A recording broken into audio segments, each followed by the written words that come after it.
నా ప్రేమ లోకం నువ్వే అంటున్నా, నీతో ప్రయాణం ఇష్టమేనన్నా, ప్రేమ తెలిపిన రామ చిలుకను హత్తుకోమన్నా.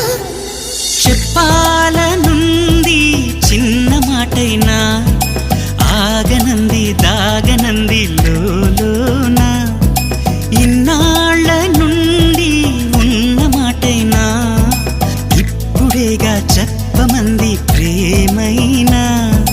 పెదవి కదిలించుకో, మనసే వినిపించుకో, పరదా తొలగించు కొంతైనా.